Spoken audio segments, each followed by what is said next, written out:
Morning, all. You gonna join at 9:15 or you gonna wait? Oh, I'm gonna fix his article about Tyler, grandson of President John Tyler. Did you I haven't gotten to hear that. about that I story? haven't gotten to that one yet. No. No, this is.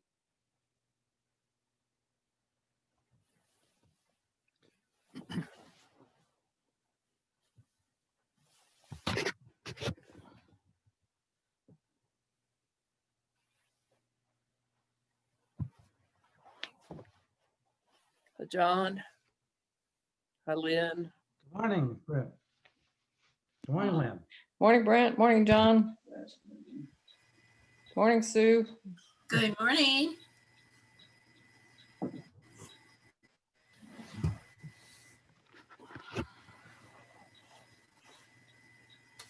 Everybody enjoying this nice cloudy day with not a drop of rain in those clouds?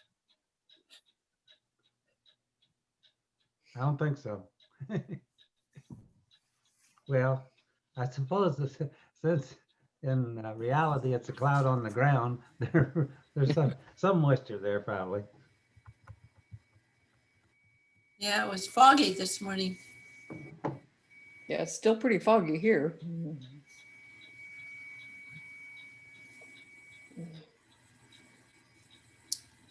Morning, Sylvia.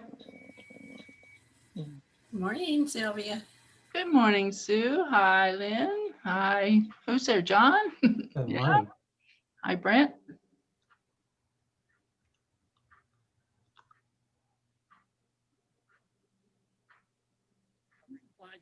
So did everybody have a good week?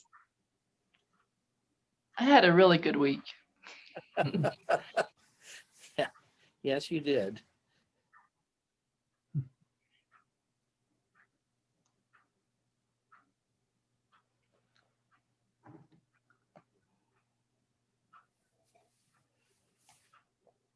Yeah, I was on Zoom more than I was off, it felt like this week. We were interviewing presidents for Wilmington College 4 days straight for 2.5 hours.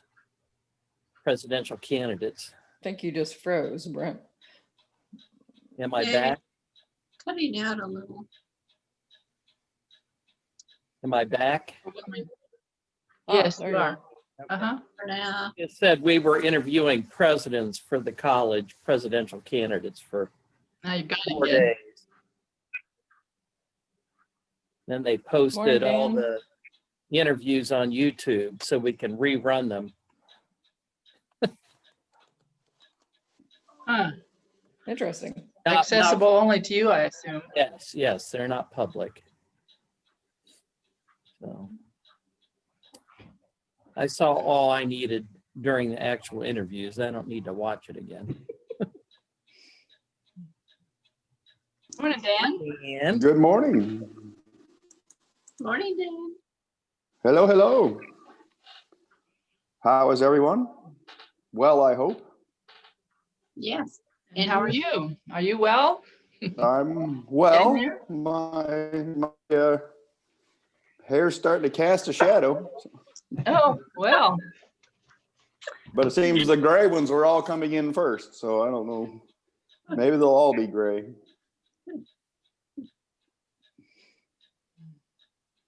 that'll be different, won't it? Yeah, never was the one to be very vain about my hair, so whether it's gray or pink or whatever, Mhm. just cut it enough to keep it out of the way.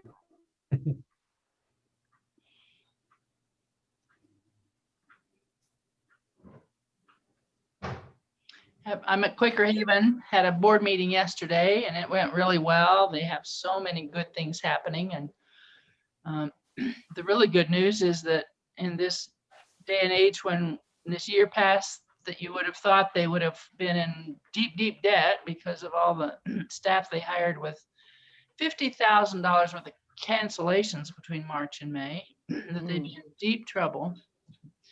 And in fact, it's one of the best years they've ever had with donations.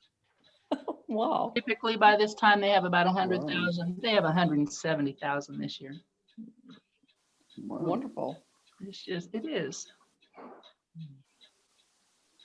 People have really stepped up to help out. certainly a validation of the value of the place, the good things it Absolutely. does. Yeah, and they have a full book. Everything's booked for the rest of the fall, and people are still coming here. And it's a big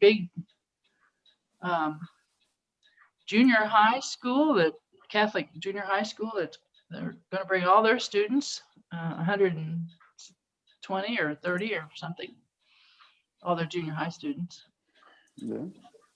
for several days, and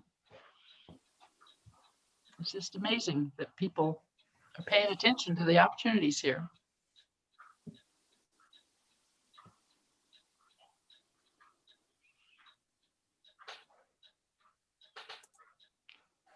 Is Steve harvesting this morning? No, he's going to be joining us here in a few minutes. He's sitting beside me, but he's reading a really interesting article in the newspaper and didn't want to stop until he finished the article. So, Good. but as soon as meeting's over, yes, well, and the fog goes away, you know, and Oh, things fog. dry off. Oh, It's very, very foggy down here. Is he reading about dog bites?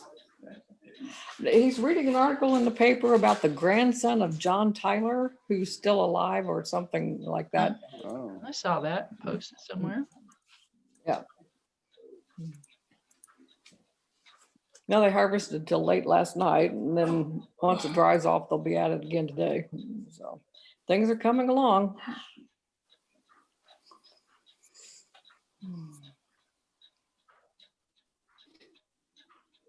And I'm beginning to see, I can see around corners now because of all the getting that corn down. Yeah. Oh, All right. of a sudden, intersections are not quite as treacherous as they Right. had been. Yes.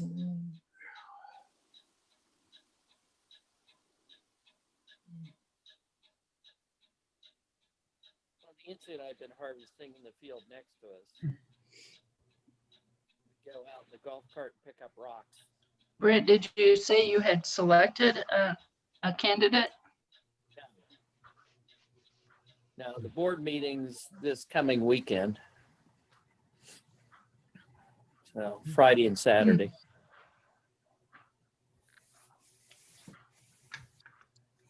So we'll review all the surveys from various people who met Mhm. with the candidates and see if we can arrive at a sense of the meeting about who it should be.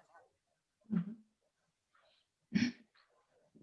I have a sense who it shouldn't be.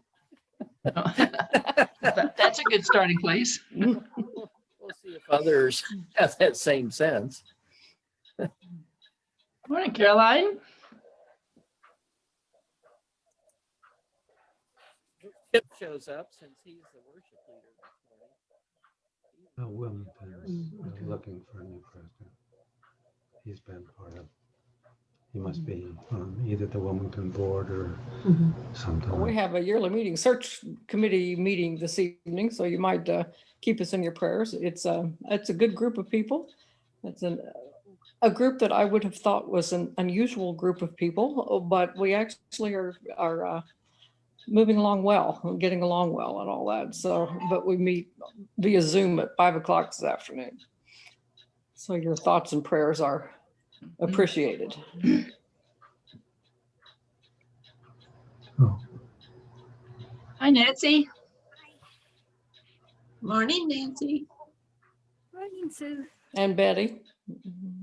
Betty's here. oh,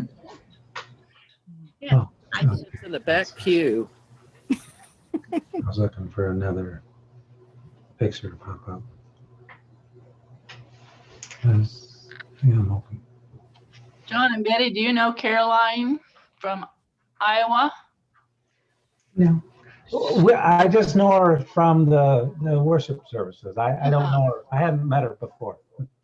Well, you know Norma Wallman from First Friends Indianapolis. Right? Caroline is her sister. Oh, okay. Oh, okay. I'm Or- originally a West Newton Friends person. All right. Still okay. am. Of the Bangle family. All righty. Okay. That helps me connect things. Thank you. Sure.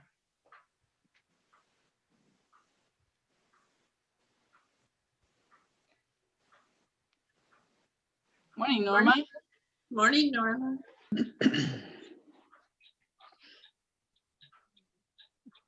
Steve, you're looking good. Well, thank you. Morning, Steve. Glad to hear that from somebody else.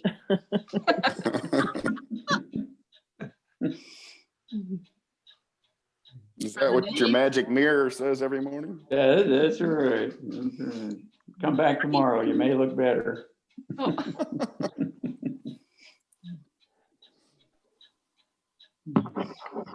Good to know Chip's on board here.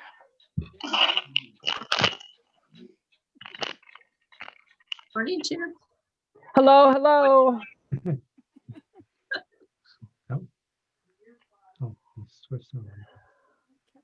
Mother went away. There we go. Steve, do we have a harvest update? I'm tired.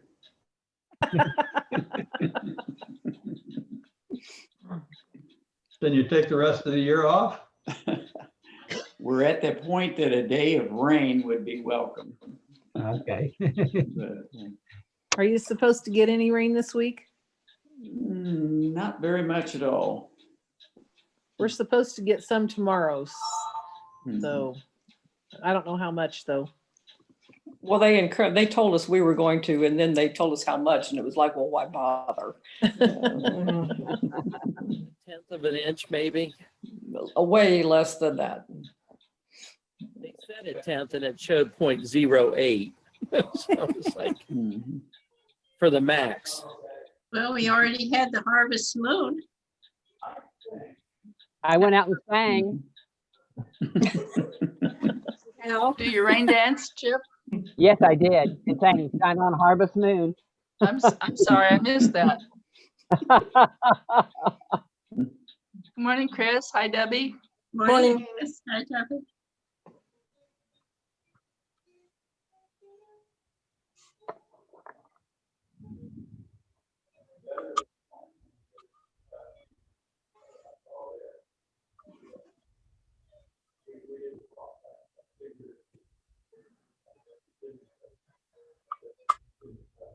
Norma, Yes, did Emma run yesterday? yes, she was in the sectionals, and the Monrovia girls team as a whole team made it out of the sectionals, and they'll be in regionals this Saturday. Good. Wonderful. They're all excited about it. Yeah. Terrific. I'll bet.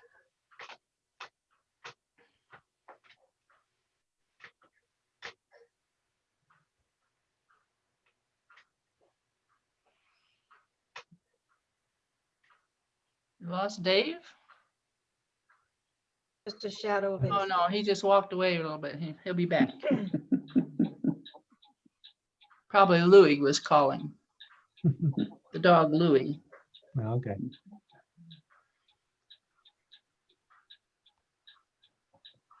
Well, Steve, I'm glad that my almost 75 acres of beans are harvested. And this morning, I'm looking out across an empty field that's got a lot of fog across it. It's kind of eerie and kind of nice. Yeah, we were glad to get that done. The bees did very well this year. Yes. And the only thing that I saw in the field the next day after I counted them, there were 90 Canadian geese out there picking up the leftovers. Mm. They do follow us around every Yeah. field we've been the next day or two afterwards. Yeah. The geese come in and see how much we missed. Yeah.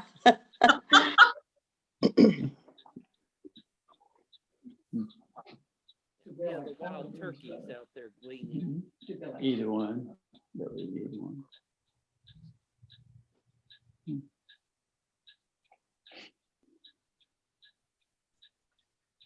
Well, this morning, Chip is the worship leader. I hope he remembered. I did. Can you hear me okay? So are there, before we center down. Are there joys or concerns to share with friends? Stan is home, celebrated a birthday this past week. Hopefully he's recovering well. Aunt Marcia Burrows celebrated her 95th birthday the same day Stan had his. Mm. Our friends who attends the program service, Chantel Perron up in Upper Quebec, is doing some inpatient therapy in a hospital for the next 2 weeks. So prayers for her would be appreciated.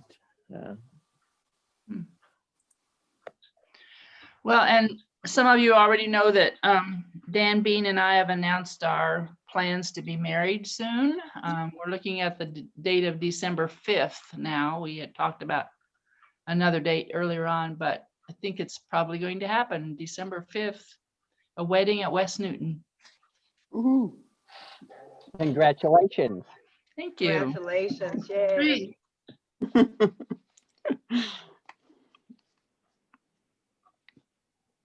that happy note, let's hold both the joys and concerns in God's light and love. And I invite you to mute yourselves if you can. If you can't, I'll mute you. and then Chip will speak out of the silence as he feels led.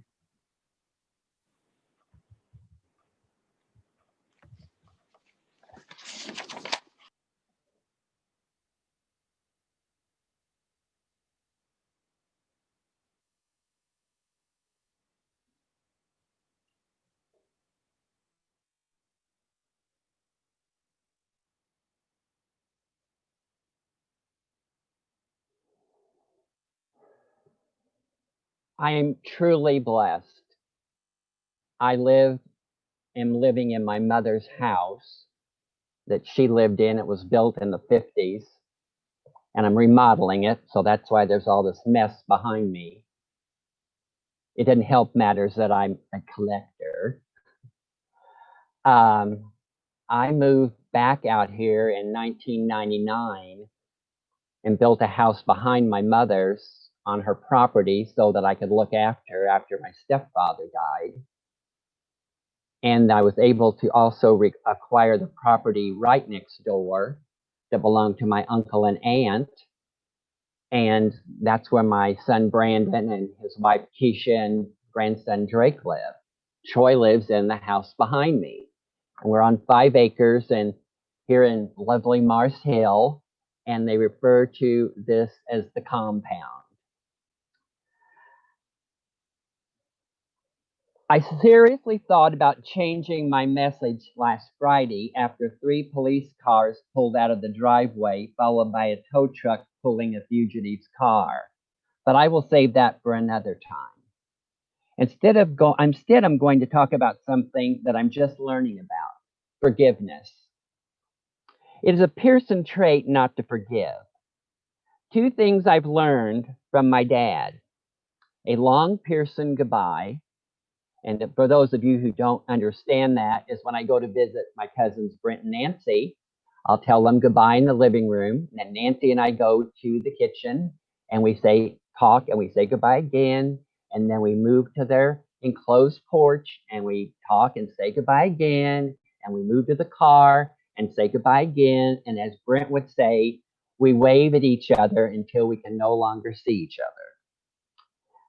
That goodbye and not being able to forgive. I remember Mother and I sitting at a table with my cousin Joanne, and Joanne said, "One thing I can say about the Piersons, when they tell you they hate you and they never want to speak to you again, they don't." Let me give you an example. My parents divorced when I was 5. I would spend the winters with Mother and the summers with Dad, except on weekends, and then would go back and forth. It was summer and we were baling hay, and I really hate baling hay. We were finishing up on Friday and it was Mother's weekend. and we were going to the Ohio River where Mother and Dad, that's her husband, had a boat. We, Dad, a couple of helpers, and me were out in the field picking up the last load of hay. Mother pulled up, and off I ran as fast as I could, and I never looked back. That was my one and only act of rebellion in my youth. Well, there was a time that I was riding the donkey naked as the day I was born with only my Native American headdress, but that's another story. Needless to say, when I did get home on Monday morning, my dad really laid into me. Jumping ahead, when I was 32, Dad and I had got into an argument. Now, my dad and I had kind of a rocky relationship. I mean, we did argue a lot and we had practically nothing in common.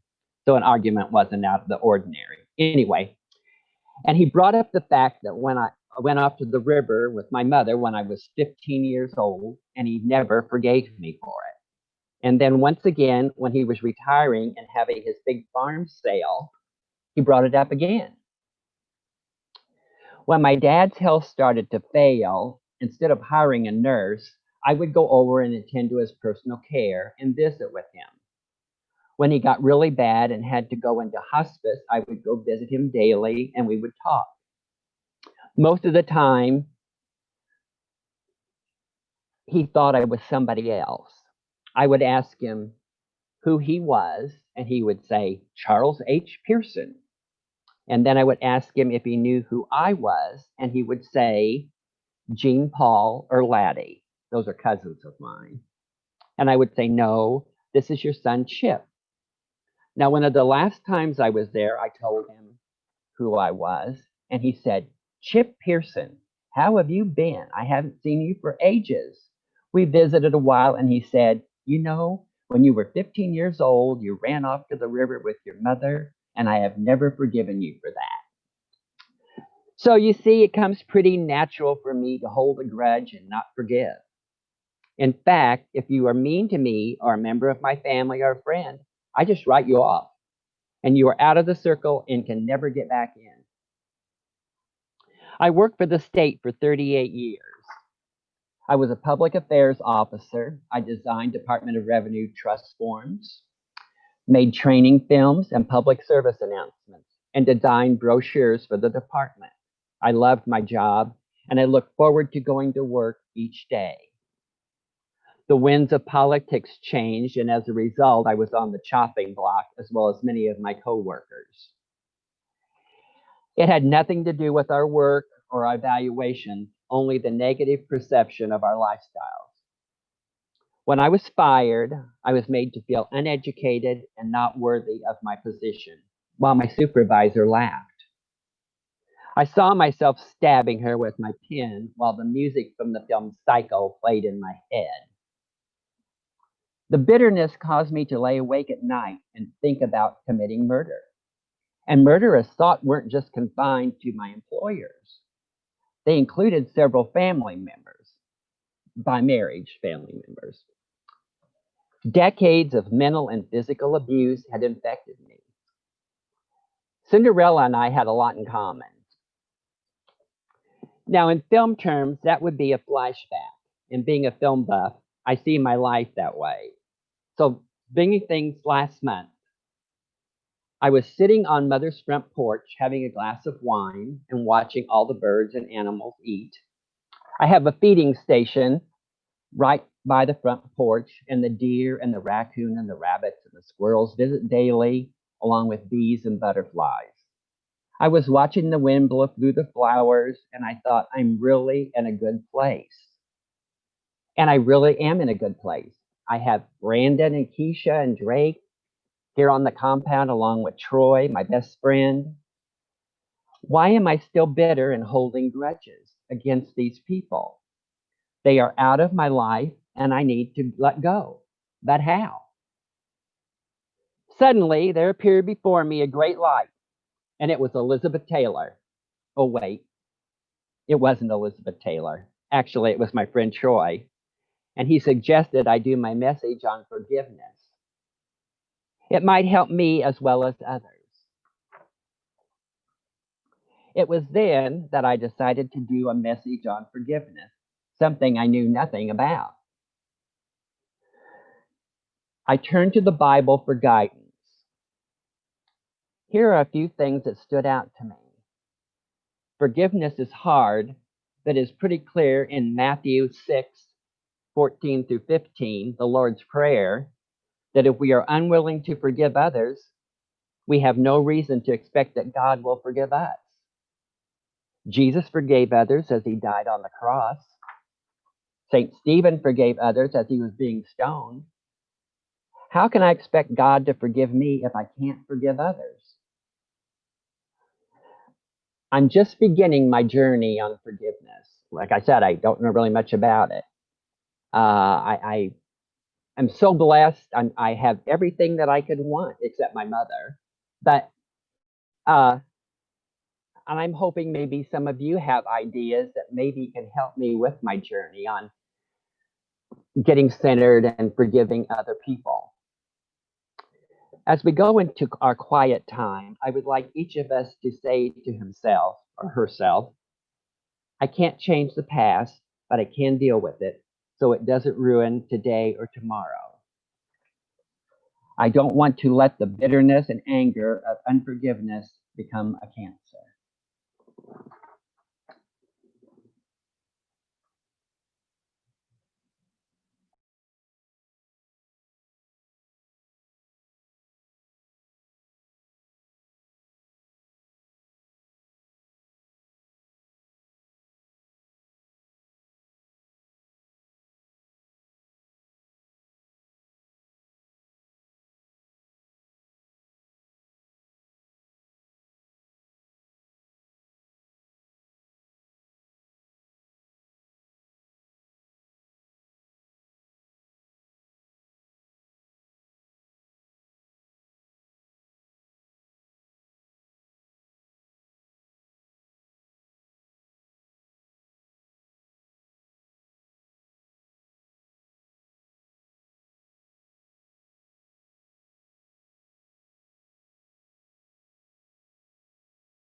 Chip, it appears that you're not getting much help in your journey to become more forgiving. And that's probably because if everybody's like me, forgiving is a very difficult thing to do. I'm struggling this morning with forgiving one of Melissa's caregivers who bonded with her over 3 years ago. And Melissa has thought this person was a true friend.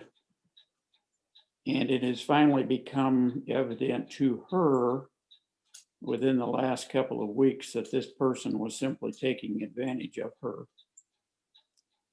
Those of us on the outside have seen this literally for years.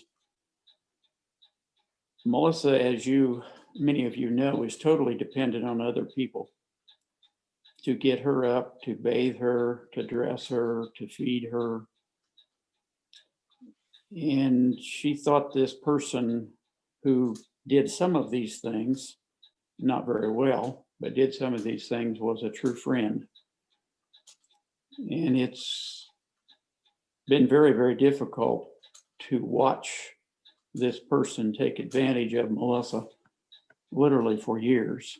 And I've not been very good always about not saying something about my feelings and against this person. So I'm struggling this morning really to forgive this person and to forgive Melissa to a certain degree for not seeing this for 3 years. So forgiveness is sometimes easy to talk about, but not always easy to do. And I certainly sympathize with you in trying to get good at forgiving.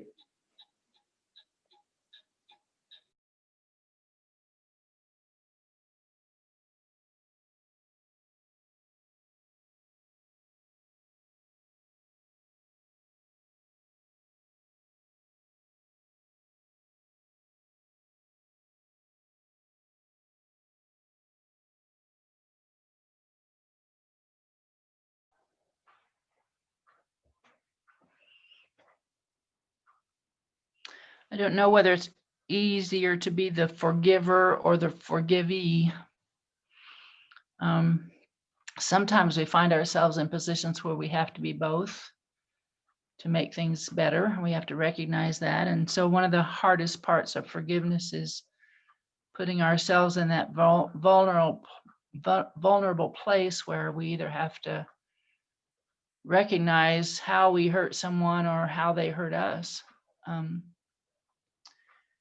And then we need to bring ourselves to maybe go to that person if possible and talk things over and figure out what hurt and why, and put ourselves in the shoes of the other person to understand and have some compassion for the position they were in that caused them to hurt. And then one of the biggest parts of that is that 5-letter word, trust. To truly forgive, we have to give the opportunity for us to trust that other person or for them to trust us.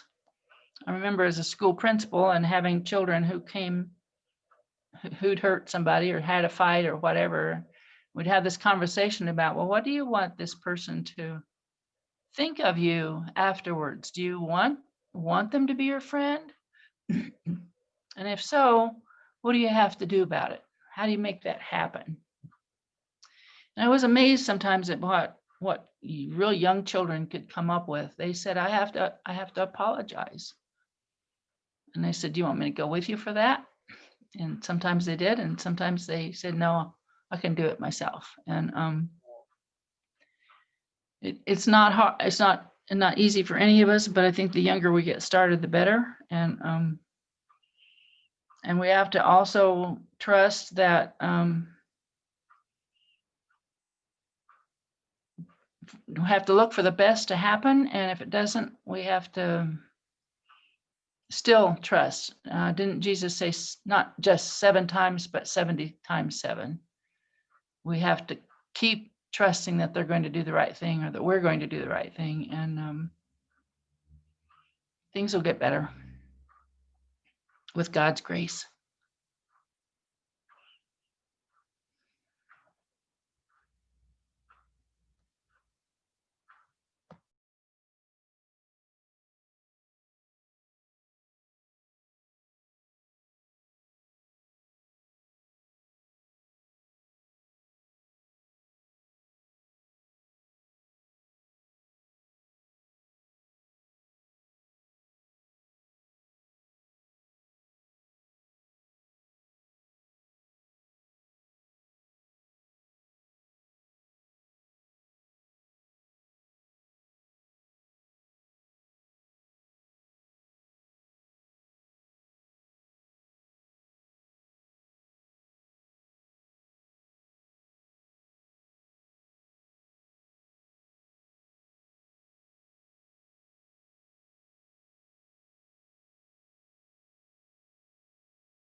Are there any last words to share before we close our time together?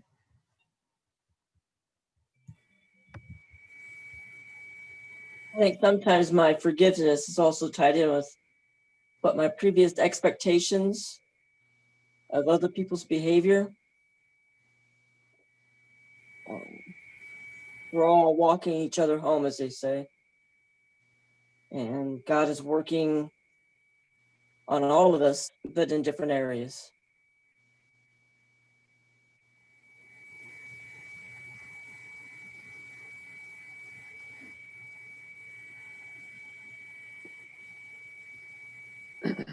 I would like to thank Chip for sharing that. I'm sure it was really hard, and you've taken a big step towards forgiveness. And we just had a Sunday school class on forgiveness, and I did not go. And now I wish I had. So they had a book about it, and I don't know the author, but if I find that, I may try to send it to you, Chip.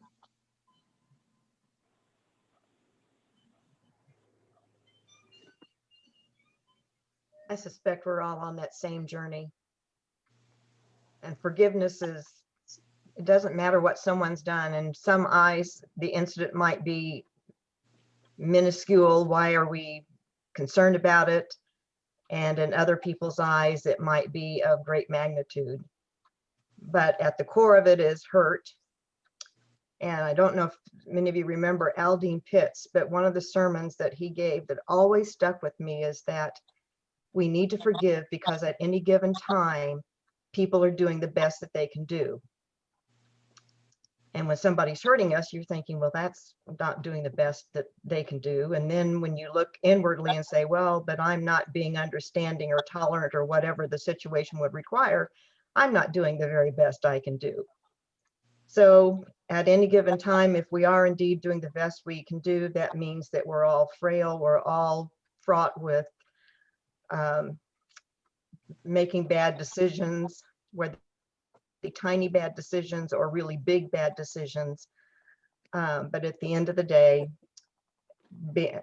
forgiveness is just a constant journey, and I think it's one of the most difficult journeys that humans have to take.